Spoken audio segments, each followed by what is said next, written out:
they're just sick, and like if they could be better, they would choose to be better. And if they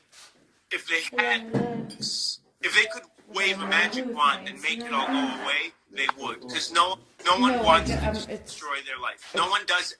They're trying to feel better. They're trying to do better. And the best thing that they've been able to come up with is actually not doing that at all. It's doing the opposite. But right, no, I always say, because I also beat myself up a lot, especially in therapy, like I'll be like, I can't believe like I'm still struggling with this after all these years. And my therapist says, actually, that means you're really strong, because your animal instinct is to survive. And so you're surviving by whatever coping mechanism it is. All you got to do is like reframe your brain not to reach for that and instead make healthier choices, but right. But I get it. It's a survival instinct. So like for the people around them, the first thing to understand, like it's very easy to get angry and frustrated and hurt, but that's not going to stop anything from happening, and it's going to be anything that you say, do is going to come from a very emotional place, and it's easier said than done to not do that. But in order to be helpful, we first have to, in our best way possible, understand what's happening, and it's not what it appears to be. Okay. So that's actually really solid advice, because I do want to take away from this, and that is, if you are dealing with someone who is struggling with addiction, the mind frame of going in with, you are human, you are surviving, and if you could, you would. So that's I think that anomalies where this isn't true, but I haven't encountered them yet. Yeah. So yeah. The only question is like when it comes to if it's a child, that's a whole different ballgame, because then you're obligated to your child. But if it's an equal and it's a partner, it's all true. If you could, you would, and I could have sympathy for you, but that doesn't mean that I need to stand by while you destroy my life. You know what I mean? Yes, 100%. You're absolutely right. What I was saying, this was like the first bottom line prerequisite lens to start looking through, because the question was, how to support an addict? The first thing is to be looking through the right lenses. Through those lenses, then we can start to see the situation in a more effective manner. Which you can love someone to death and still need to leave them. And and you can have someone in there and you can love them to death and not be able to talk to them right now. You can maybe need to take the space. Like one of the things that I'll tell, it's whatever, it's an all over the place topic. There's so much to cover, but like with a family. Don't worry, I'll redirect you. It's my specialty. Okay, cool. Like families, a lot of times, like if they're not taking care of themselves, the parents and the parents of others, they have other siblings of this, whatever the case may be, like they need to make sure that they're healthy and they're okay as best they can also first, and kind of always first, because you can't kill yourself trying to save someone else. And while we're on that note, another takeaway for my listeners, if you're not comfortable with receiving in-person support, there's a lot of online support available. Facebook groups are excellent. If you are a parent struggling with an addict child, literally just go into Facebook and Google parents who struggle with addictive children, and you'll have a million support groups that you can possibly join. And there's a wealth of knowledge and links to a million good Zooms and support. And for those of you that are just tuning in now, also a great resource is Al-Anon. I'm sure you guys want to talk about that for a second, the 12-step program. I'm going to say something that might not be ideal, but I don't think the 12-step program is for everyone. I think, especially having experience with people that do struggle with addiction, there are other options. Check out Smart Recovery. Again, I'm not for one or against one, but if you're looking for support, the more support you have, the better. You know what I mean? So sometimes it's just about chemistry, what's working for you. Which brings me to, guys, can you help us, for those of you that are tuning in now, these are the two executive director and director of the AZ House, which is a recovery and sober program in Israel.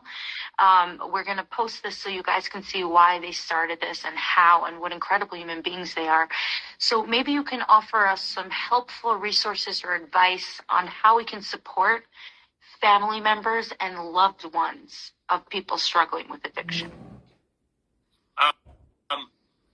So I think your suggestion was really the best thing, especially initially. Is there are a lot of great communities of people that are going through a similar thing that have gone through to the other side. You mentioned Al-Anon. There is another one called Families Anonymous, and Emotions Anonymous, although that's something else. And they're exactly what you said. Really, like getting in touch with other families, hearing their experiences, hearing what they did. You have a lot of people that are on the other side, and they can share with you, how they got there. I think that the 12-step model as it pertains to the families is really about them understanding what they can change and what they cannot change and how to move forward in their own way, in a healthy way, despite the addict that's in their life. As it pertains, I think you hit the nail on the head with the specific point of what you can change and what you can't change. I think for most of my life, for, the people that I've loved and the people that I've cared for that have struggled with addiction, I've convinced myself that something I'm doing will change their behavior. I will do this. I will do that. I will do that. To the point where I used to chase someone that I still love, of course, always. I'd chase them for blood tests. Chase them, an adult. And at some point, I'm like, what am I doing? Like, they're holding their blood test ransom over me. Like, I'm still in control here. That's when I realized, like, no. I'm not asking for your blood test anymore because it's not about me. It's about you, and you need to do the work.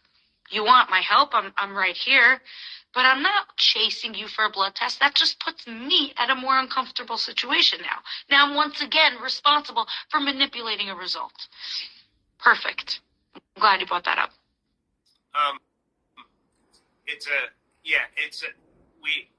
With what we can't change, it went back to the original thing, like the family, like, talk to family, and what do we do? What can we do to support, XYZ who just was admitted to your facility? I tell them, here's what you do. We've got it from here. Now go on vacation. Go and spend time with your husband. You got other kids, go and take them out. And go and enjoy your peace of mind. Go and get some good sleep.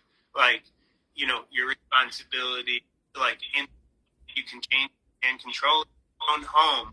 And yeah, it's super hard, which it ties in a lot with codependency, which is what I'm going to be talking about once you guys leave. I was going to say once you guys get off, but once you leave.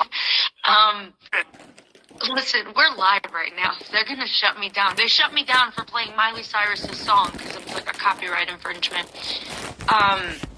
But you know what? Maybe they'll shut me down for talking about drugs because I actually used the word opiates. I didn't use it yet, but for those of you that are tuning in and think that if you're trying a one-time thing, and these are the professionals, not me, but I can tell you that the stuff that you're buying on the street is lethal. I'm so grateful for being raised ultra-Orthodox Hasidish in that sense because they spooked the heck out of us. Like, I would never try a drug. I'm terrified. Like, literally one of the pluses. Although I've had a complicated relationship with alcohol and weed. Alcohol I haven't touched in many years besides for 1 or 2 times in the last couple of years.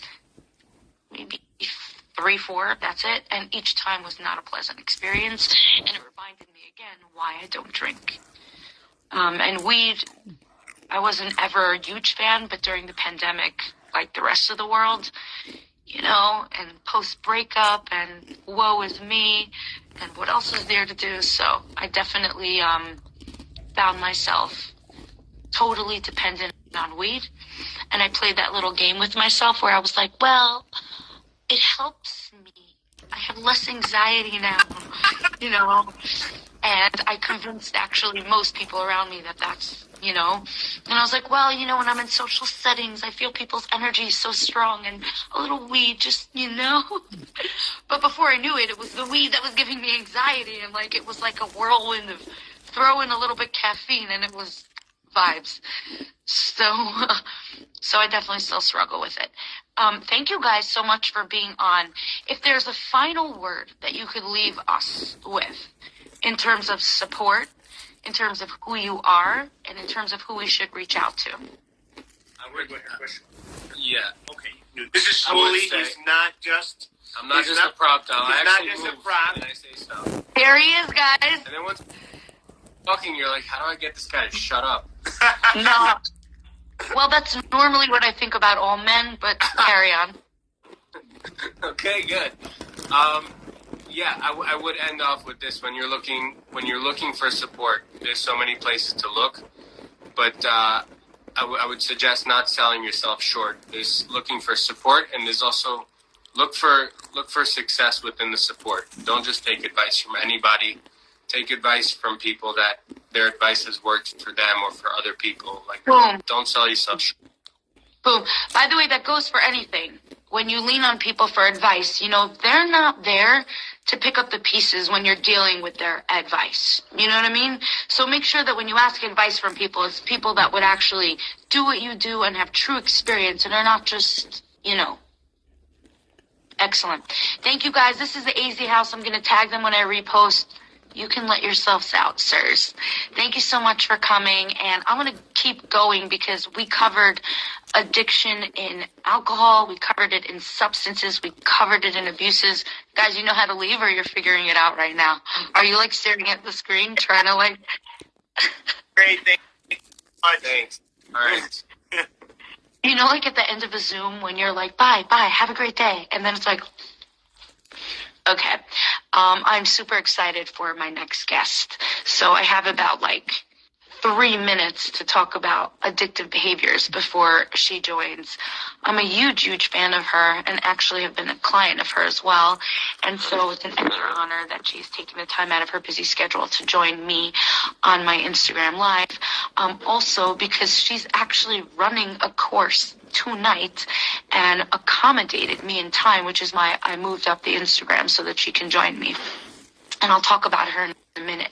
For those of you that are just joining, I covered addiction. I spent the first 15 minutes giving you a really boring TED Talk on what addiction is. And again, I clarified that I wasn't a professional and what it does to your brain.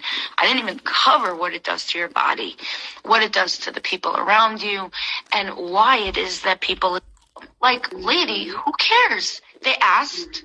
They decided not to go in your direction. Well, if they're lucky, they asked.